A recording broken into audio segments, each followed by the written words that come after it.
very happy to have a update briefing on a field-driven R2O project that's been sponsored by ST&I, the Office of Science and Technology Integration and Weather Service, new office since April of this calendar year.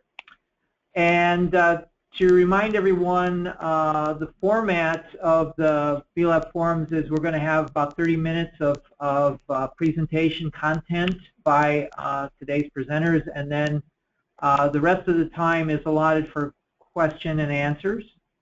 So if you're online, please use the raise your hand feature of the GoToMeeting in order to let John Chattel, who's our technical manager here, know that you'd like to ask a question, and he will unmute you during the Q&A session so you can speak directly to the presenters. You can also use the chat feature to ask a question if you choose. In addition, I would remind everyone that these sessions are recorded, and John uploads them to the VLabForum website afterwards so that you can reference them later and share them with your colleagues as well. So with that, I'd like to introduce the talk for today, which is Impact-Based Decision Support Services Training, Retooling the NWS to Build a Weather-Ready Nation. And we have three presenters today. I think they're all going to participate in this tag team. Jennifer McNatt from Southern Region Regional Operations Center, Paul Kirkwood, also in Southern Region Headquarters, I believe, and Joshua Scheck, who is in Central Regions. Josh, you'll have to let us know which office you're at. I forget. But without further ado, I'll hand it over to Jennifer, I believe. Yes, thank you. Good afternoon. Let's see if I can advance the slide. All right, perfect. So today we're going to talk about the history of the potential damage path tool and the service need that was identified through a few cases of use. We're going to talk about two different innovations and how we combine that to produce the service out of the potential damage path tool, and then also how it is integrated into the Damage Assessment Toolkit, or DAT, in a case example. So just some background on what led us to produce this and what led to a requirement for this product. Back in 2010, WFO Norman they've had tornadoes all the time, but they had a particularly significant tornado in their area, and they had questions from emergency managers on pretty much right after the tornado occurred on where potential damage occurred with this tornado. Emergency managers were looking for a way to make sure that they were searching the entire path of the tornado with search and rescue efforts, so it's not something that really can wait until a damage survey by the Weather Service is done. So after this event, Norman started investigating how they could provide this information of potential damage paths in near real time to emergency managers and first responders. And they developed a tool the following year, in 2011, and in 2012 had the chance to test this with the city of Norman. You can see that red line there is what they produced, what they thought the path of that particular tornado took, and they were able to provide this to first responders and emergency managers in near real time after the tornado. And here's some of the feedback that they got from that initial path that year. Useful to the City of Norman EOC as well as the command post. They searched that entire path twice to make sure that they had helped everyone that needed help within that potential damage path. Establishing traffic routes that helps them make decisions on, emergency response, and shelter locations as well they were making decisions on in near real time. The path and the tool that they created in AWIPS required a forecaster to sit down, and that yellow box is the forecaster that was working on it. And using base radar data, they estimated the path of the tornado.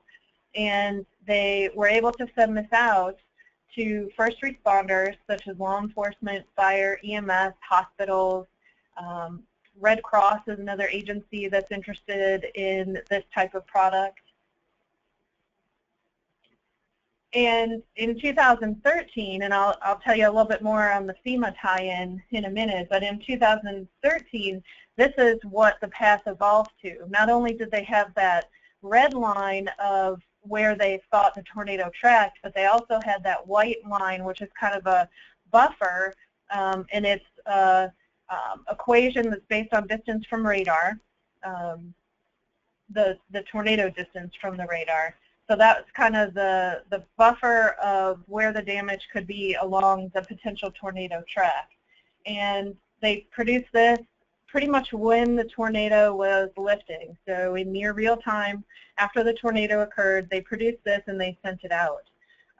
And when you take a look at this yellow line that's overlaid, that was the final track or the final damage survey done by the office on the tornado. So very close to that initial track that they provided to first responders. They also did it that same year in 13 for El Reno, so that red line and then the white buffer, and then the blue contour is the actual survey itself. So you can see a little bit different, a little wider of a damage swath than what was initially sent out. But the feedback that they got and that we're getting from FEMA is that that's okay. They just need an initial path to go off of to start making decisions. And it's okay if it's refined, it's okay if it's changed, widened, shortened, whatever. They don't mind. They just need something initially to make some decisions on. So for this particular event in Moore, and then the same thing for El Reno, from the Southern Region ROC, we were actually deployed to FEMA Region 6 here in Texas. And when we saw that track come from WFO Norman, they sent it to their local first responders and emergency managers. We saw it, and so we provided it to the FEMA region GIS folks that put it into their GIS viewer. They did analysis on the path and were able to determine how many hospitals potentially were affected, how many schools potentially were affected, and they actually sent some search and rescue teams and some generators based on that analysis they did, again, in near real time after the tornado happened. So after the Moore event and after the El Reno event, FEMA, Craig Fugate, the director of FEMA, came down to Norman and talked to the office, talked to SPC, found out some more details on this potential damage track tool, and they want to see it implemented nationwide for significant tornadoes. And in January, I believe, of this year, they submitted that formal request to the Weather Service with an implementation date of March 31st. So they gave us 3 months to get it done. What they are wanting is a GIS shapefile with just an initial best estimate polygon of where the potential damage occurred. They're focusing more on tornadoes, but it could be a wider use as well beyond just tornadoes. They also wanted, they established a threshold, which is not very specific. They request that the Weather Service provide this information for quote-unquote significant events. And their definition of significant is any populated area is the big one. So any major city, if we think a tornado moves through, they would like this track. If there was any significant damage or numerous fatalities, then they would like this, or anything that is stirring national media attention. And they would like it 30 minutes to 1 hour after the event. So with this time request, we've had a lot of conversations with them on making sure we stick to that definition of a significant event, because we can't provide this for every tornado. So we've had a lot of conversations between the Weather Service and FEMA on what is significant and making sure we stick to that. So this is just an example of some additional tracks that WFO Norman produced. Newcastle is kind of in the middle. And this is what FEMA does with those tracks. When they receive the tracks, they will do analysis, and you can see they're mapping critical infrastructure, they're mapping hospitals, schools, doing some quick analysis to be able to pass to the FEMA regions and work with the states on what resources they might need in the initial response phase to this particular event. And that's really what they're looking for, is that initial response. They are linked into the damage assessment toolkit and get the survey results, which typically follow a day or so later. But what they're focused on is that initial response within an hour or so of the event. So that's really its usefulness at the local, state, regional, and national level.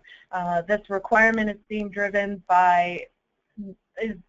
nationally by FEMA headquarters, but obviously more utility at the local and the state and somewhat the FEMA regional level too. How do responders, let's say it's a long track tornado, how are they going to prioritize search and rescue resources along that track? If they get this potential damage track, they can determine, how many schools, let's focus our effort there, how many hospitals, that kind of thing. And I will pass it on to Paul next. No, Joshua. Oh, Joshua, sorry. All right, Josh, it's yours. Let me know. Thank you. So Jen has introduced the history of the NWS Norman tool. When Paul and I became co-leads of this project, which I'll summarize for everyone, one of the keys was to identify which tools were out there, because going back to our Napa report and other reports and assessments and strategic goals, we've had this period of innovation, and now how do we get these tools for a consistent to support a consistent service throughout the National Weather Service. So in comes the new NWS structure. Next slide, please, Paul. There's the NWS Norman tool that was written by Aaron Anderson, and it's based in AWIPS. I always mispronounce Doug's last name, but Doug Spager validated with his project, his research project, that showed 87% of torr damage was within a given range of uncertainty, which was defined as a function of the TVS range from radar, as Jen mentioned earlier. And a tool was developed to output shape files by Aaron Anderson. Next slide. And another key tool that Paul and I needed to account for functionality with, and the team could focus on, was the NWS Central Region tool that was written by Brian Wallawander. So Brian's tool was a web-based tool intended to be used if we were deployed, because we didn't have wide access to thin clients until recently, and even now there's still some configuration difficulties with making sure that that someone who's deployed at an EOC has the ability to use a tool and actually write to a server. So there are issues with that, and so Brian went the web-based way out of Central Region, and he just took a simple approach to overlay the MRMS rotational tracks and allow for freehand drawing of damage paths, and they could be any damage path.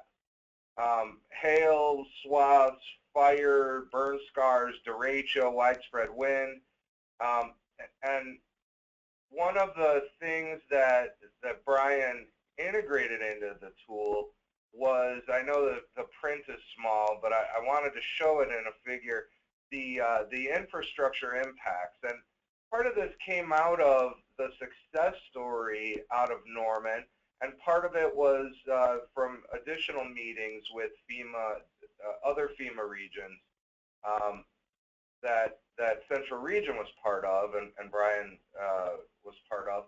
So the infrastructure impacts are, it tells you the population, the square mileage, the public venues and schools, the high-risk places like nursing homes and hospitals, airports, and schools. So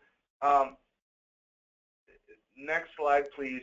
So Paul and my goal was to let's halt the innovation period, which I know is the hair on the back of your neck stands up, because we never want to stop innovation, but at the same time, we have to now take some time and take these tools and establish a functionality that allows for service delivery on a national scale.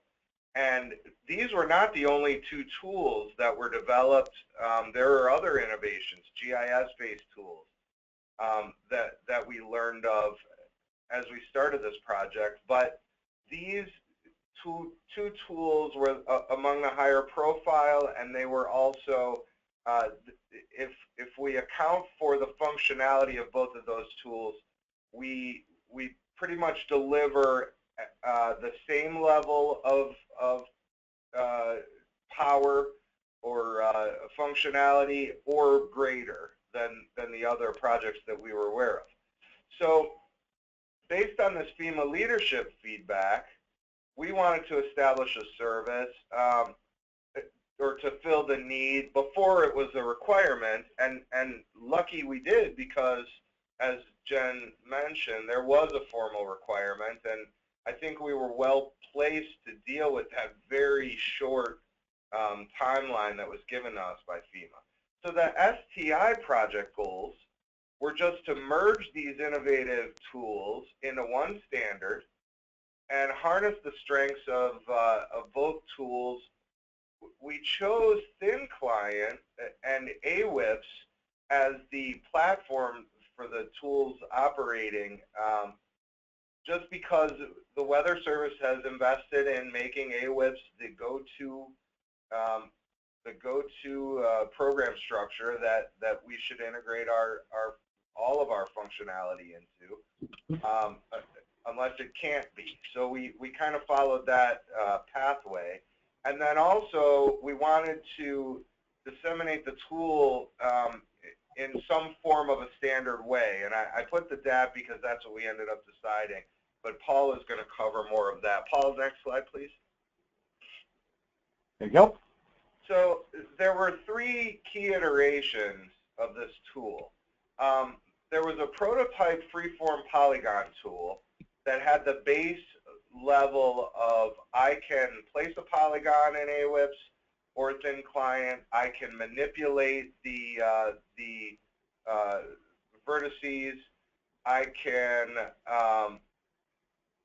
output a JSON if I go through some level of work as a user. And because it was a prototype, we didn't want people to stumble on it and say, what is this? It doesn't work.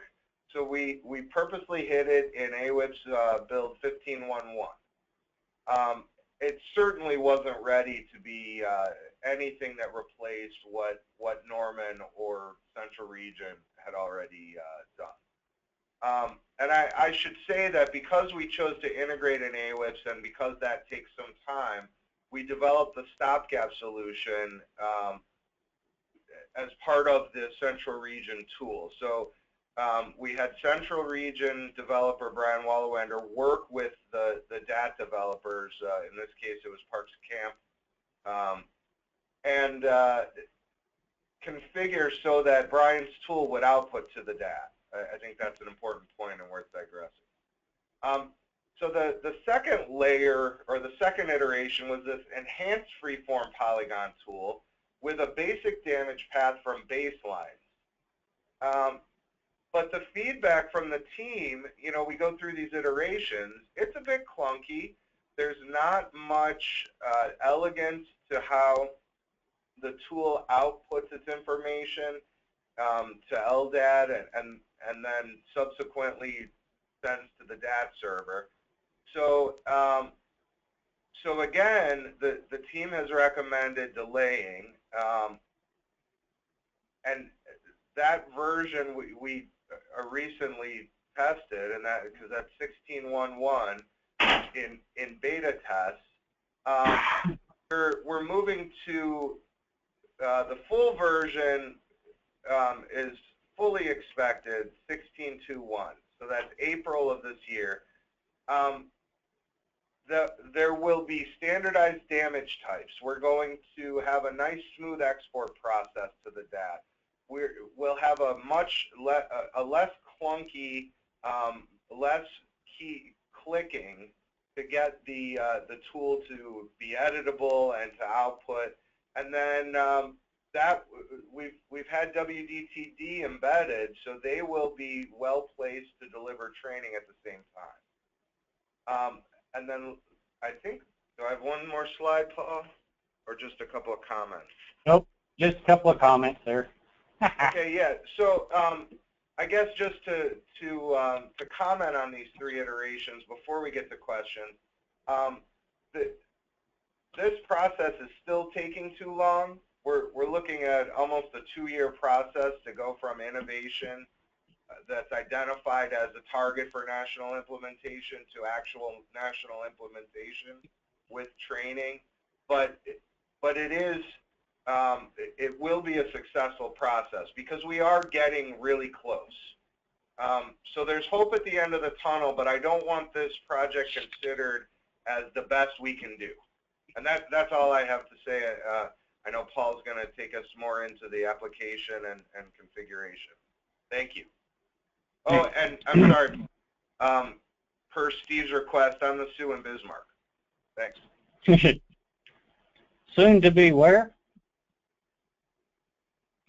No, I guess you're not going to say it. Okay, real quick, guys, to kind of hit on that before we go into that, while I agree the process shouldn't take this long, we have found where the holdups are for innovation to operations. So we'll be able to help with future projects to make this go faster, but I just kind of wanted to let you know and to help everybody know I'm the chief of the dissemination or the technology infusion branch at Southern Region Headquarters, part of our Science and Technologies Services Division. So why did we choose to use the DAT infrastructure for our output? You saw that FEMA requested shapefiles, but a lot of us using the web interface want to use a KML so that it'll display on a Google map or an Esri map. Or like in some cases, people just want to tie to the service. You know, when you think about FEMA region headquarters, when I was in DC and going and visiting them over there in their building, when they tie to that service, as soon as it hits the DAT server, it's available to them. They see it. So whether we're doing real-time damage surveys or we're doing these prelim tracks, and I like to go with everything else. I want to go to Damage Path Toolkit because we did use it down here in Southern Region for FEMA Region 6 and FEMA Region 4 for a major icing event in Arkansas. So while we started off using tornadoes with the Damage Assessment Toolkit, that's going to be expanded as we move forward. So this allows FEMA, your first responders, or you as an office to automatically output a file format your users need. So we send it into the DAT. We let DAT create a KML. We let DAT create, that sounds funny, doesn't it? We let the Damage Assessment Toolkit create the output file you need. It's running on an Esri-based ArcGIS server in the Amazon cloud. So we have resources for it. So if FEMA needs a shapefile, they can generate it right out of the toolkit. As an office, if you wanted to create a KML to display on your web, you can do that straight out of the DAT server. This site for the prelim tracks is protected. I'll go into more of that, but the public can't get to it. It's closed, it's password protected, and I'll explain how you get access to it. But it gives us a consistent and a common location for all of our information. So when you're talking about creating this in AWIPS, or let's say you're really inundated with a big event and you can't do it as an office, your backup office could do it, your regional ROC could do it. You could have people back you up, but using AWIPS, we're using the same data input sources, whether it be the MRMS rotational tracks or the local radar. But the damage assessment toolkit was designed to be a common infrastructure for everybody to use.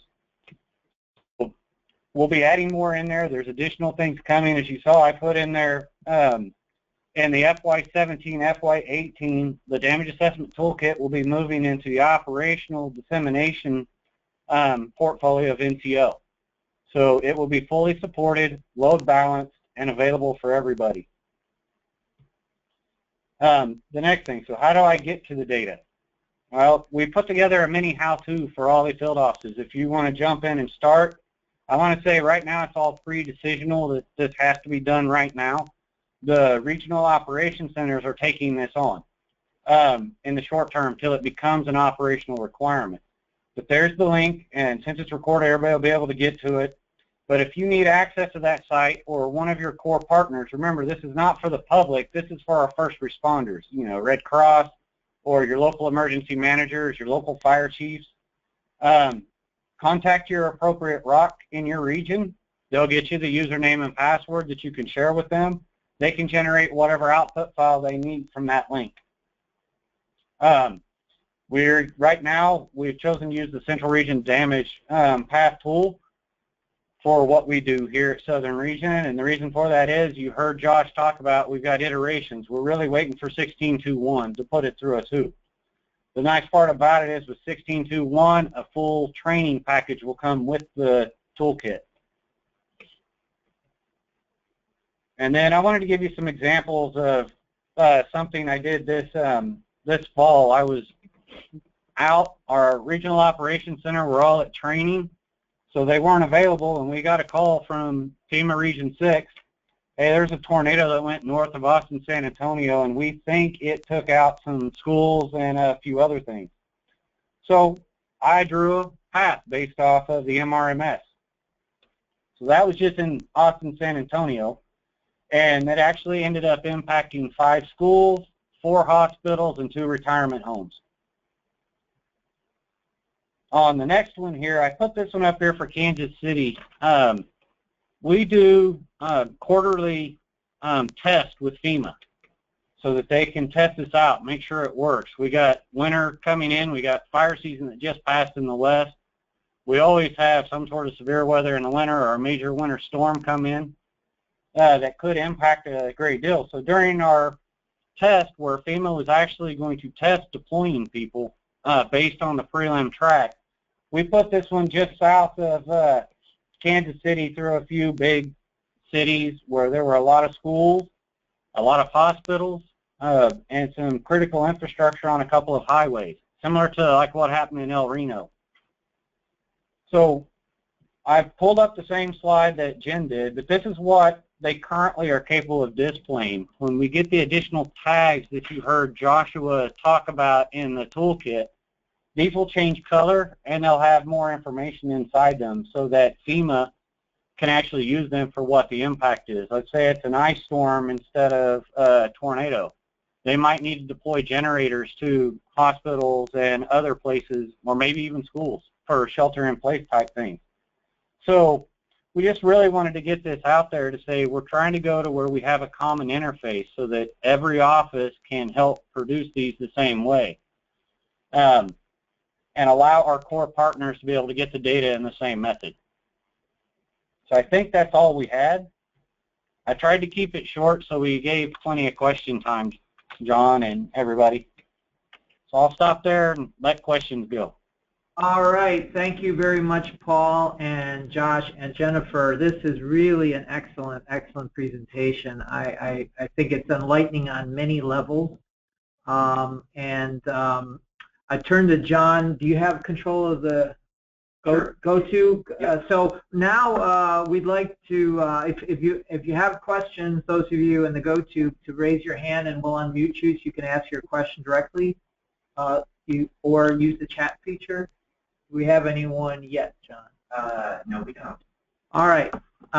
So again, those of you online, if you please use that, and John will unmute you. But I'll go ahead and ask a couple questions. So yeah, this is really great because I think it shows, you know, the difficulties I think in challenges that you confront when you have this, as you said here, two different projects kind of in the same area, or maybe three, and how do you go about translating those innovations into a baseline application from end to end, meeting all these different requirements. There really isn't a cookbook how to do that, and you've got to be flexible, and that clearly comes out in your presentation. You know, you could see that you had to you know, discuss options, what to go with, what not to go with, and you had to make a critical decision to develop within AWIPS versus outside of AWIPS. So, but one thing, let's see, I'm not sure who could actually, of the three of you, answer this, but the one thing that strikes me with this tool is that you've got the Weather Service data sets in AWIPS there, and so right now, as Paul, you just mentioned, you have the MRMS and the regular radar, but you have other data sets as well. So this kind of plays into our wheelhouse as Weather Services. We have these various proxies for damage, if you will, or potential damage. And so the sort of end-to-end application you had allows the forecasters to apply their meteorological knowledge to you know, estimating where the damage may be to varying degrees of success. But going forward, you know, this is sort of lends itself to a whole, you know, almost IDSS aspect to our services, and then whether it's, you know, straight line wind damage or hail or fire or whatever, we have indicators, some of them more direct, some of them secondary, tertiary, or indirect indicators of where the damage might be, and the meteorologists can apply their knowledge to providing this estimate. Is that kind of where you see this going? Well, this is Paul, and I'll answer that, and the answer is absolutely, especially with some of the GOES-R testing products we've been able to pull into our development AWIPS here at Southern Region. The goal is to give the forecaster or whoever the same tools so that we're using the same display. You know, so we're bringing it in through data delivery or we're getting it through the SBN. We're using the common infrastructure, which is AWIPS, so that you have all the data available at your hands, and you, as the meteorologist, decide what you want to use and use your best tool set. Okay. And in addition to that, I was curious to know,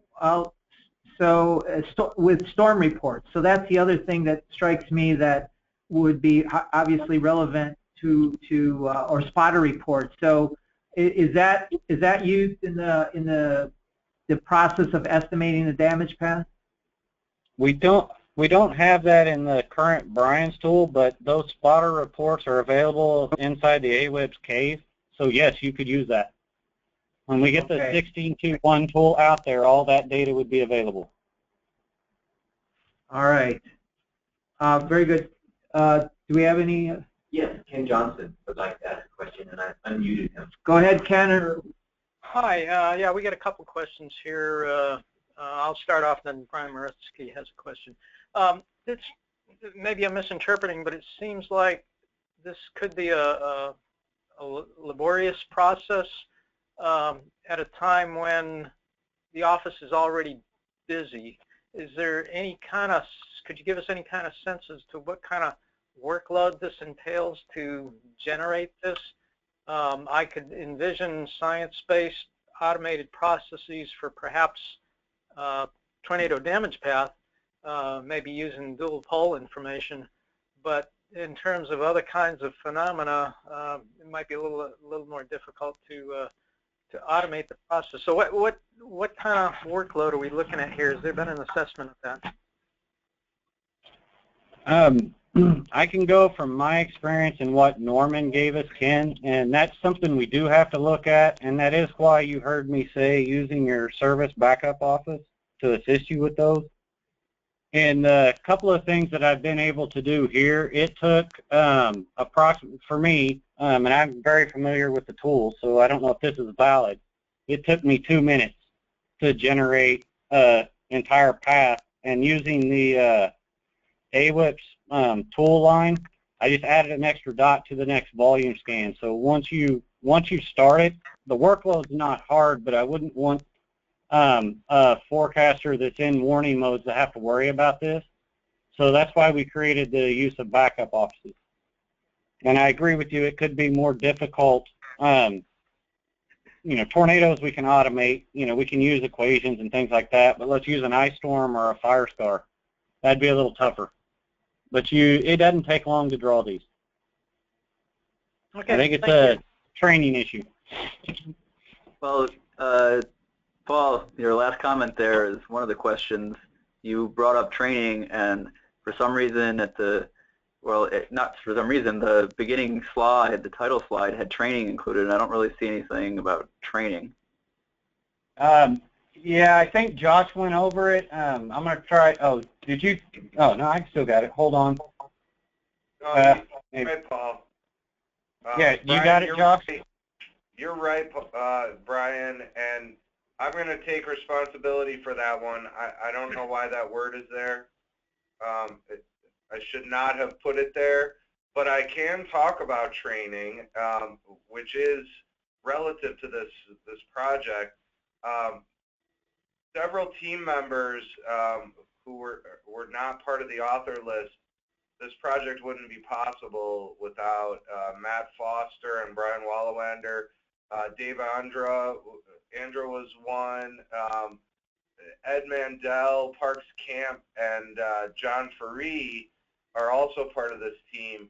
Mike Mogsig is part of this team, and he and I'm not sure, Justin Gibbs works with WDTD, but I'm not sure in what capacity. They are developing training and working with the team and John and Jen to establish this base level service, since we already have the FEMA requirement, and John coordinated implementation with the team so that we could provide the FEMA service through the Southern Region ROC and Central Region ROC. And I don't want to speak for Eastern. I don't know how you guys did it, but I don't think we're doing it at this point. Okay. Unless somebody has given us additional details. No, this is Paul. Right now, Central and Southern have taken on that load. The Central and Southern Region ROC for Eastern and Western, I believe, until we can properly train all the ROCs. Okay. Well, yeah, I mean, more details are appreciated. Thanks. But thank you. No, Josh, go ahead. Well, what we did do as far as training on the stopgap, we worked with Jennifer down at the Southern Region ROC, and a little bit with Central Region. We developed a one sheet or one pager with the relevant information just to document the step-by-step process. And since it was such a small group of people providing the initial level of service, it was a one-on-one kind of, let's experiment and figure this out, and then peer-to-peer. So okay.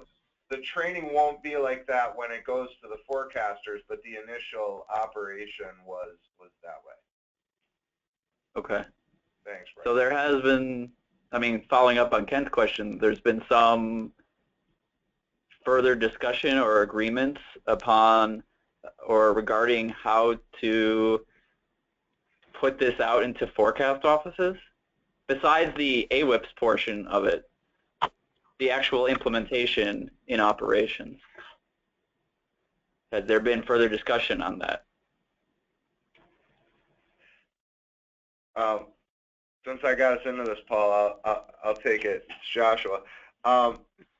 There has been a vision set forth as an option There has been no negotiation to my knowledge, and I think it would be only fair to bring John Faree into this discussion if that's the route that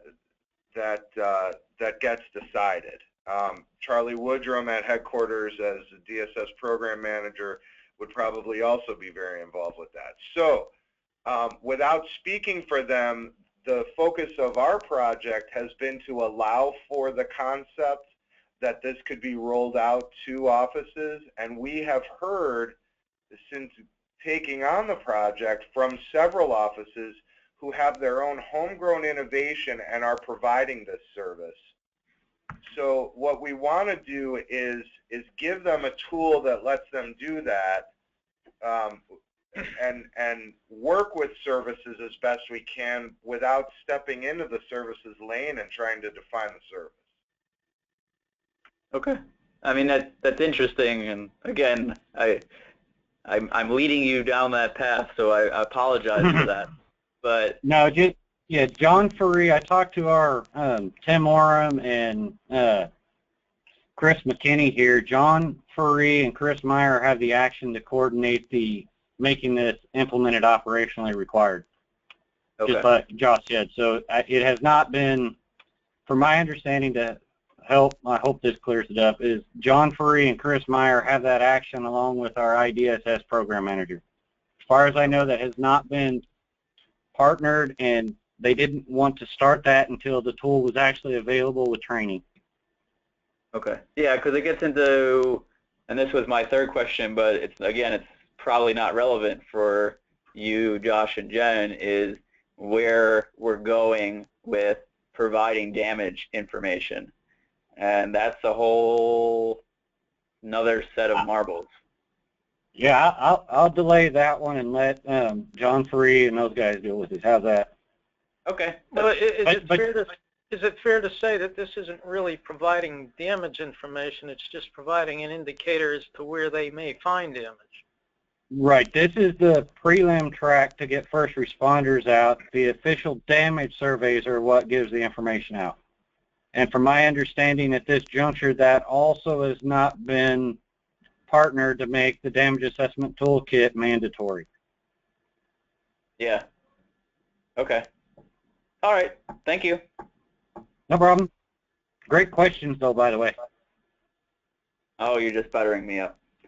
No, I like those questions. It makes sure we keep everybody in the loop. I like them. Okay, thanks. Oh, Thanks. So Jennifer, Paul, and Josh, this is Steve again. I got a couple more questions. So where is the DAT running now? It's running in the USGS Amazon cloud. Is the that dissemination? Huh? Go ahead. Yeah, I was just going to say the dissemination portfolio is funding that right now. All right. Before it was in the Amazon cloud, where was it? It was running at Southern Regions Web Farm. Okay. So go ahead. Yeah, I was just going to say we moved it to the cloud so that we had a redundancy and a hot backup because a lot of offices were using the damage assessment toolkit. Okay. Out of curiosity, nothing more, how much does it cost to run it in the cloud? This last year it was $16,000. We've been told it'll be $20,000 this year. Okay. And that's just for the space in the cloud. That's not the development or any of that. I got it. So, and why couldn't you keep it in the cloud? We can. Okay. I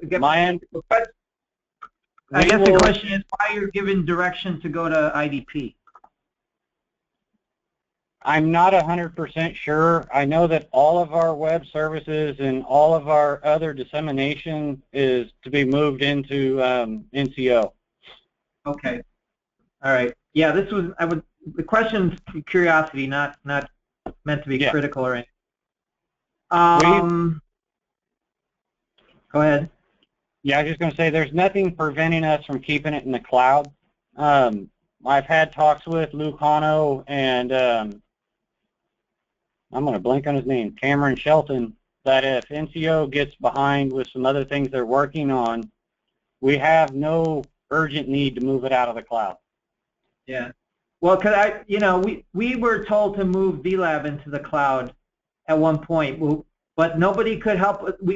The people we were told to go to, they couldn't make it happen. So I'm amazed that you got into the cloud. So anyway, it's kind of fun when you know people. Yeah. I've been around a little too long, Steve. Yeah. All right. Well, we'll just leave it at that. Another thing I was going to ask. So it seems I mentioned the storm reports or spotter reports. So the MPing, you're familiar with that thing? Are you? Yes. Is that data like accessible or will be accessible for this kind of thing? It's already in AWIPS. Southern Region is supplying the data via LDM because we have a direct connect to the University of Oklahoma. So all 4 regions, well actually all 6 regions can pull the MPing data from our LDM server and populate it right in AWIPS. AWIPS 2 already has a plugin for it. Fantastic. So with that kind of data, like ground truth, if you will, of a sort, along with the meteorological factors, that puts us in the best position, I think, to come up with the best estimate on at least the tornado stuff and probably any other number of weather-related things, right? Yes, I didn't get a chance to test it out, but I was looking at the MPing data for the 4 inches of sleet Dallas-Fort Worth had. It would have been perfect to show the impacts for FEMA on the 4 inches of sleet because it was a very fine line between freezing rain to sleet to snow in the Metroplex. And the MPing actually picked out pretty close where it was. Wow. Well, you got to run with that. Yeah, the extra data for this type of stuff, I don't see why we wouldn't want to use it. And you can always tell when there's an errant report, Right. So the other thing I was going to say is, to me, so there's all this IDSS discussion going on, really hot right now, and the flavor of these discussions, in my view, tends to focus on the pre-event kind of stuff, the forecasting and then the watch and the warning, and then in some time the real-time tactical IDSS. But not a lot of attention paid to the post-event IDSS where obviously this comes into play. So I would encourage you to pump up the volume on your voice with this capability because this is obviously IDSS, but it's after things have happened. In other words, IDSS doesn't end after the event. You got this whole flavor of stuff, and this should probably figure in. I think this is where Brian Moretsky was going a little bit into these OWA discussions and level of effort and all that. If we believe and we feel we can do a good job in our IDSS mission in this area, and it really seems to me we can, then we got to make sure that people account for it and the workload and all that other stuff. Okay, that sounds great to me. I like the idea. And the reason we wanted to share this on VLab and other places was to get the word out so other regions could provide comments back if they haven't got to see it. This is great. Yeah, I really think this is a strong. We can really play strong in this, and the tornado damage is just the beginning. So it looks like a growth area definitely, and plays very nicely into our IDSS goals. Do we got any other questions, John? We don't online, no. Any chatted questions? No. All righty. Well, with that, I want to thank you again, Jennifer, Josh, and Paul. This is really, I think you really did a wonderful job, and this is great to share with everyone. And I'm sure you're going to continue to be briefing this out to various folks. I think John Murphy needs to see this if he hasn't already, because it should inform. Like I said, it should be informing some of this OWA discussions, and if it's not, then we're missing a significant chunk of what should be discussed. Yeah, after some of the comments here, I'm going to talk to our SCSD chief, Greg Patrick, and see if he can get a wider distribution of the recording. All right. And I'll make sure our operational services group / Met Services gets a copy of it as well. Yeah, and not to be lost in this too is all the whole ST&I aspect of this, which everyone, Louis Uccellini being number one, has been trying to improve and demonstrate and be able to speak to all the critics of weather service that we don't do well at this. And I know we're improving, but this is a very good example of the types of stuff that we can do because we have boots on the ground in the field who are innovating, and not just innovating, but know how to sort of take it to the next level. So I really applaud you for that, and I think Ming-Ji should be really happy that he was able to fund this. All right. With that said, thanks everyone. Have a happy holidays, and we'll see you in the new calendar year. All right. Thanks. And great job for